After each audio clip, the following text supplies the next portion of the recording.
ಬೆಂಗಳೂರಿನಲ್ಲಿ mall of Asia 15 ದಿನ ಬಂದ್ ಆಗ್ತಾ ಇರುವಂತದ್ದು. ಮುಂದಿನ 15 ದಿನ ಬಂದ್ ಮಾಡಿ ಆದೇಶವನ್ನು ಹೊರಡಿಸಲಾಗಿದೆ. ಮುಂದಿನ 15 ದಿನಗಳ ಕಾಲ 144 ಸೆಕ್ಷನ್ ಜಾರಿಯಲ್ಲಿರುತ್ತೆ.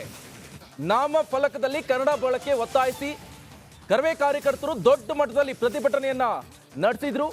ಹೊಸ ವರ್ಷ ಹೊಸಲ್ಲೇ ಮಾಲ್ ಬಂದ್ ಮಾಡಿ ಆದೇಶವನ್ನು ಹೊರಡಿಸಲಾಗಿದೆ. ನಾಳೆಯಿಂದಲೇ ಬಂದ್ ಮಾಡಿ ಕಮಿಷನರ್ ದಯಾನಂದ್ ಆದೇಶವನ್ನು ಹೊರಡಿಸಿರುವಂಥದ್ದು. ಅಕ್ಟೋಬರ್ನಲ್ಲೇ ಓಪನ್ ಆಗಿರುವಂತಹ ಮಾಲ್ ಆಫ್ ಏಷ್ಯಾ ಈಗ ನಾಳೆ ಬಂದ್ ಆಗ್ತಾ ಇದೆ. ಕಾರಣ ಇಷ್ಟೇ, ಮೊನ್ನೆ ಅಷ್ಟೇ ದೊಡ್ಡ ಮಟ್ಟದಲ್ಲಿ ಕರವೇ ಕಾರ್ಯಕರ್ತರು ಹೋರಾಟವನ್ನು ಮಾಡಿದ್ರು. ಕನ್ನಡವನ್ನ ಬಳಸಿ ನಿಮ್ಮ ನಾಮಫಲಕದಲ್ಲಿ ಬರೀ ಆಂಗ್ಲ ಭಾಷೆನೇ ಕಾಣಿಸ್ತಾ ಇದೆ, 60% ಆದರೂ ಕನ್ನಡ ಹಾಕ್ಬೇಕಂತ ಸರ್ಕಾರ ಆದೇಶವನ್ನು ಮಾಡಿದೆ. 40% ಬೇರೆ ಯಾವ ಭಾಷೆ ಬೇಕಾದ್ರೂ ಹಾಕೊಳ್ಳಿ, ನೀವು ಕನ್ನಡವನ್ನ ಕರ್ನಾಟಕದಲ್ಲಿ 60% ಹಾಕಿ ಅಂತ. ಆದರೆ ಮಾಲ್ ಆಫ್ ಏಷ್ಯಾದಲ್ಲಿ ಅದ್ಯಾವುದು ಕಾಣಸಿಗ್ಲಿಲ್ಲ. ಕರವೇ ಕಾರ್ಯಕರ್ತರು ದೊಡ್ಡ ಮಟ್ಟದಲ್ಲಿ ಹೋರಾಟ ಮಾಡಿದ್ರು. ಇದೇ ವಿಚಾರಕ್ಕೆ ಸಂಬಂಧಪಟ್ಟಂತೆ ಈಗಾಗಲೇ ಕರವೇ ರಾಜ್ಯಾಧ್ಯಕ್ಷರು ಕೂಡ ಅವ್ರನ್ನು ಕೂಡ ನ್ಯಾಯಾಂಗ ಬಂಧನದಲ್ಲಿ ಇರುವಂಥದ್ದು. ಕಾರ್ಯಕರ್ತರು ಕೂಡ ಇದ್ದಾರೆ ಒಂದಿಷ್ಟು ಜನ. ಅದ್ರ ಜೊತೆಗೆ ಈಗ ಕಮಿಷನರ್ ದಯಾನಂದ್ ಅವರು ಆದೇಶವನ್ನು ಹೊರಡಿಸಿದ್ದಾರೆ. 144 ಸೆಕ್ಷನ್ ಜಾರಿಯಲ್ಲಿರುತ್ತೆ. ಈ ಹಿನ್ನೆಲೆಯಲ್ಲಿ ನಾಳೆಯಿಂದ ಬಂದ್ ಆಗುತ್ತೆ ಮಾಲ್ ಆಫ್ ಏಷ್ಯಾ.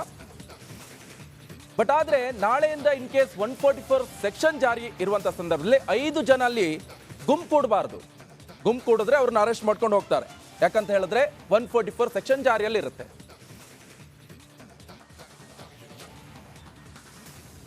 ಹೆಚ್ಚಿನ ಡೀಟೇಲ್ಸ್ ಅನ್ನ ಕೊಡ್ತಾರೆ ನಮ್ಮ ಪ್ರತಿನಿಧಿ ವೀರೇಶ್, ನೇರ ಸಂಪರ್ಕದಲ್ಲಿ ಜಾಯ್ನ್ ಆಗಿದ್ದಾರೆ. ವೀರೇಶ್, ಆಕ್ಚುಲಿ ಕರವೇ ಕಾರ್ಯಕರ್ತರು ದೊಡ್ಡ ಮಟ್ಟದಲ್ಲಿ ಹೋರಾಟ ಮಾಡಿದ್ರು. ಒಂದ್ ಲೆಕ್ಕದಲ್ಲಿ ಅವರಿಗೆ ಜಯ ಸಂದಂತಾಗುತ್ತೆ ಅನಿಸ್ಬೋದು. ಇನ್ನೊಂದ್ ಕಡೆಯಲ್ಲಿ ಏನ್ ಕಾಂಟ್ರವರ್ಸಿ ಆಯ್ತು, 144 ಸೆಕ್ಷನ್ ಯಾಕೆ ಜಾರಿ ಮಾಡಿದ್ರು ಅಂತ? ನಿಕೇಶ್, ಮಾಲ್ ಆಫ್ ಏಷ್ಯಾ ವಿರುದ್ಧ ಕನ್ನಡ ಪರ ಸಂಘಟನೆಗಳು ಮತ್ತು ಕರ್ನಾಟಕ ರಕ್ಷಣಾ ವೇದಿಕೆಯ ಕಾರ್ಯಕರ್ತರು ದೊಡ್ಡ ಮಟ್ಟದಲ್ಲಿ ಹೋರಾಟ ಮಾಡಿದ್ರು ಕನ್ನಡ ನಾಮಫಲಕ ವಿಚಾರವಾಗಿ. ಇದೀಗ ಅಂದ್ರೆ police commissioner, Bengaluru police commissioner ಈಗ 144 ಸೆಕ್ಷನ್ ಜಾರಿ ಮಾಡಿ ಈಗ ಆದೇಶ ನೀಡಿದ್ದಾರೆ. ಇಂದಿನಿಂದ 15 ದಿನಗಳ ಕಾಲ ಮಾಲ್ ಆಫ್ ಏಷ್ಯಾ ಬಂದಿರುತ್ತೆ. 5 ಜನ ಸೇರಂಗಿಲ್ಲ, ಗುಂಪಾಗಿ ಓಡಾಡಂಗಿಲ್ಲ.